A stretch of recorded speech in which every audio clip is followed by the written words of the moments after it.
에스겔서 마지막 장 48장을 읽게 됩니다. 우리 묵상의 주제가 너무나 잘 알고 있는 여호와 삼마, 여호와 하나님이 그곳에 계신다. 여호와 삼마 48장 마지막 35절입니다. 우리 35절 말씀을 함께 읽습니다. 그 사면의 도합이 1만 8천 척이라. 그날 후로는 그 성읍의 이름을 여호와 삼마라 하리라. 아멘. 여호와 삼마. 그 사면, 장과 광의 그 사면이 1만 8천 척. 현대인의 성경에서는 그 성의 전체 둘레가 약 9.5km다 이렇게 소개합니다. 우리가 에스겔서를 마감하면서 첫 번째 에스겔이라고 하는 이름의 뜻, 여호와께서 나를 강하게 하신다.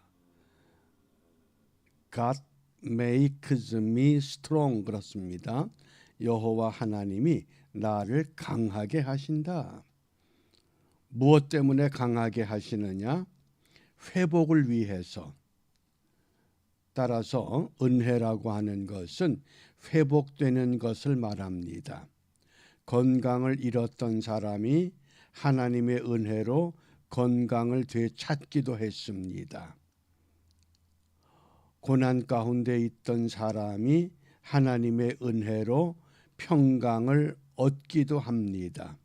은혜는 회복시켜 주시는 것을 우리가 지금 은혜라고 합니다.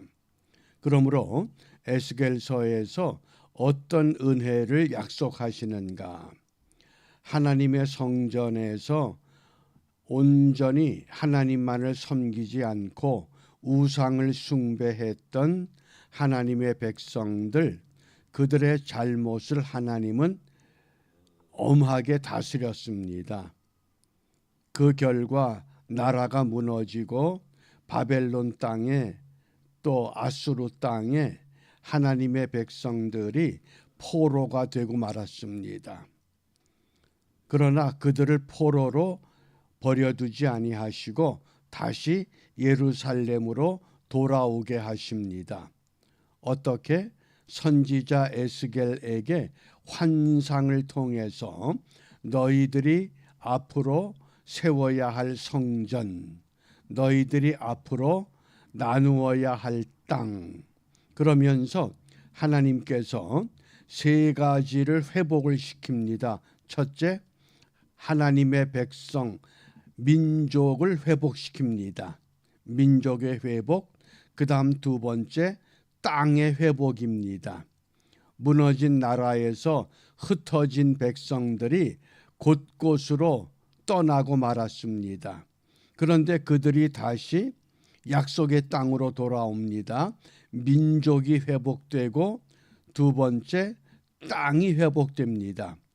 그리고 세 번째, 성전이 회복된다고 하는 것.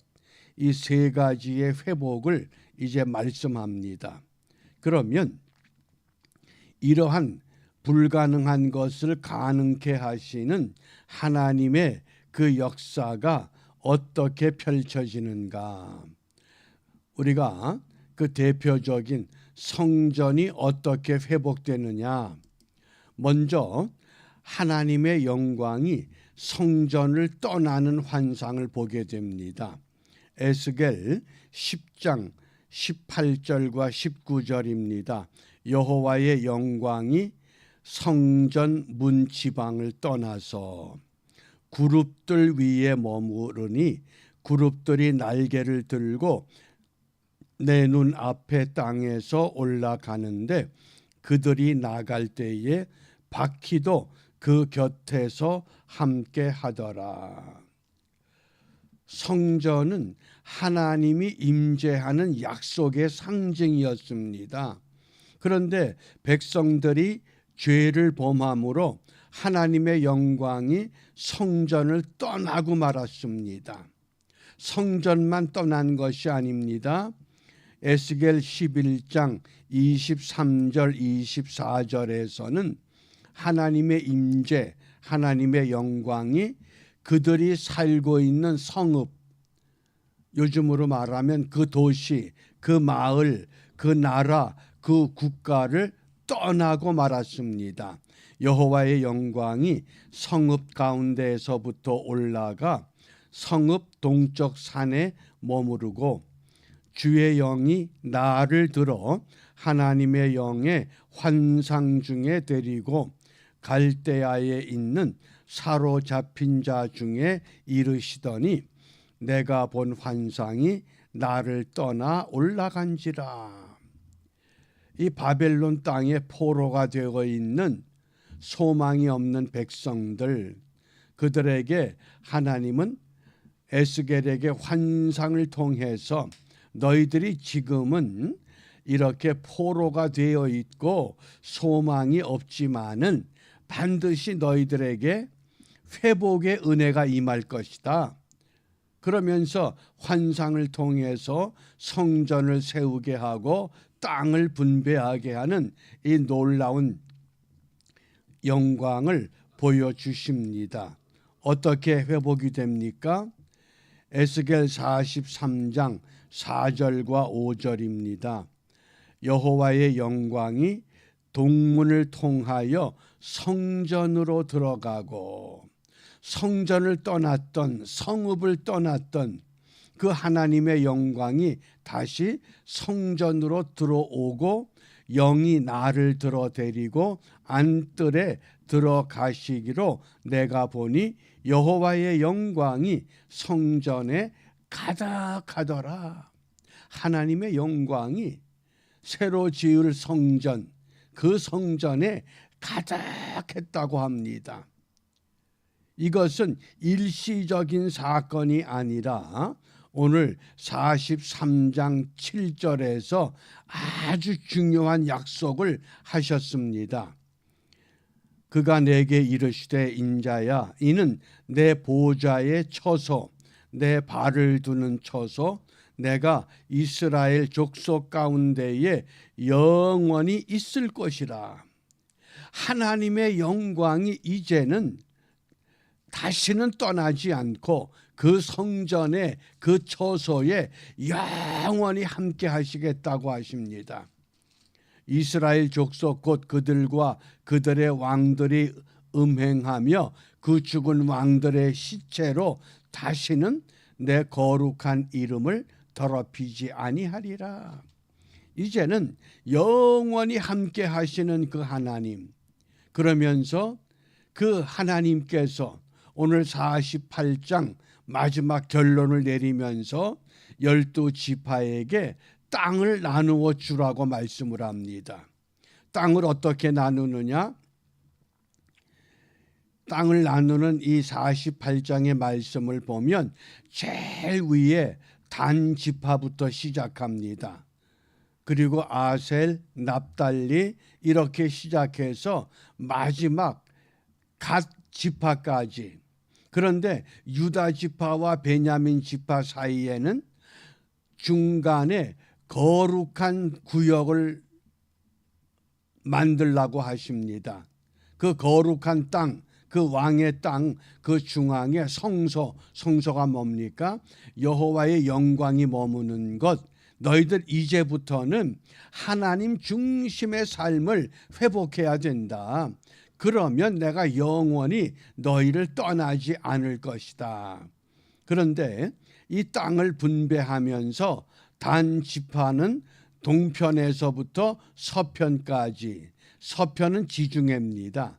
그러니까 동쪽에서부터 서편으로, 아셀 지파도 동편에서 서편으로 전부 똑같은 분배를 하는데 그것을 분깃이라고 표현했습니다.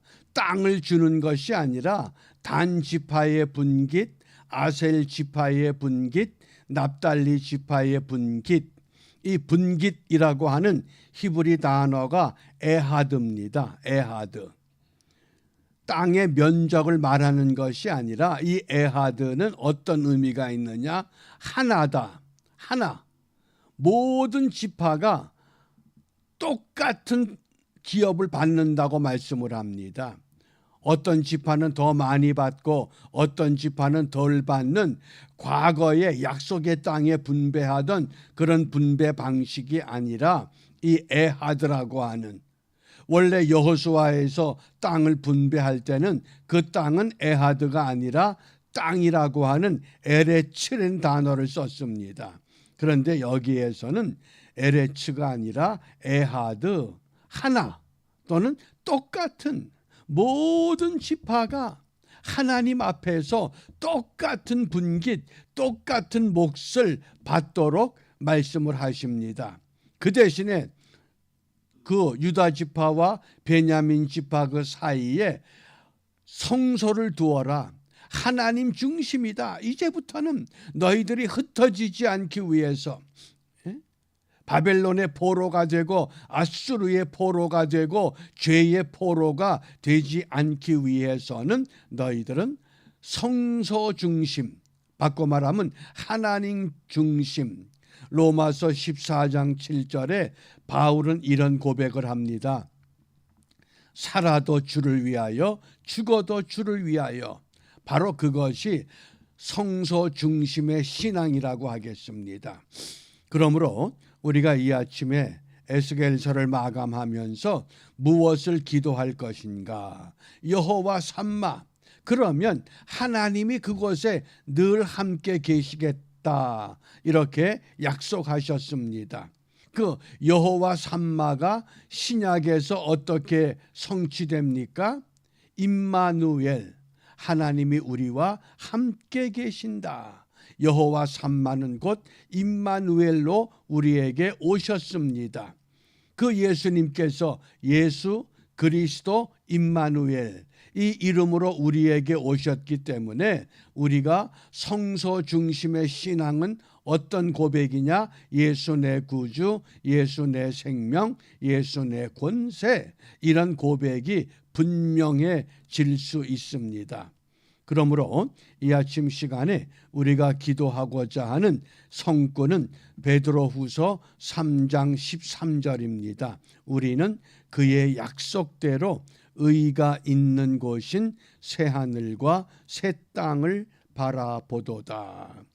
어떤 문제 있습니까? 어떤 고난이 있습니까? 어떤 질병이 있습니까? 해결받지 못한 어떤 어려움이 있습니까? 그것에 붙잡히지 말고 새 하늘과 새 땅. 우리가 내일부터는 데살로니가 전서를 읽게 됩니다. 데살로니가 전서 1장에 보면 믿음의 소문이라고 하는, 데살로니가 교회가 환난 가운데서도 믿음의 소문이 널리 알려진 교회라고 합니다. 무엇 때문에? 새 하늘과 새 땅을 바라보는 믿음이 분명하기 때문입니다. 그러므로 우리가 이 아침에 이 어려운 환경 가운데서, 또 전염병이 창궐하는 이 세상에서, 죄악이 가득한 이 땅에서 오늘도 새 하늘과 새 땅을 바라보며 살아가게 하신 하나님의 은총에 감사하면서 새로운 피조물의 삶, 오직 주를 위하는 삶, 하나님의 나라와 하나님의 의를 구하는 믿음의 삶의 승리자가 되시기를 주님의 이름으로 부탁합니다. 기도하겠습니다. 은혜로우신 아버지 하나님, 그동안 에스겔서 1장부터 48장까지 읽어오게 하시고 오늘 그 결말 여호와 삼마, 여호와 하나님이 그곳에 함께 계신다고 하는 임마누엘 하나님됨을 우리가 함께 나누었습니다. 우리의 형편이 가난과 고난과 질병과 고통과 어려움 가운데 있다 할지라도 하나님은 그곳에 함께 계신다는 소망을 갖고 오늘도 우리 맡은 자리에서 새 하늘과 새 땅을 바라보며 이 모든 어려움과 환난을 넉넉히 이기고 견디는 하나님의 거룩한 백성들로 바르게 세워지는 은혜를 회복하는 축복의 하루가 되도록 인도하여 주시옵소서. 예수님 이름으로 기도합니다. 아멘.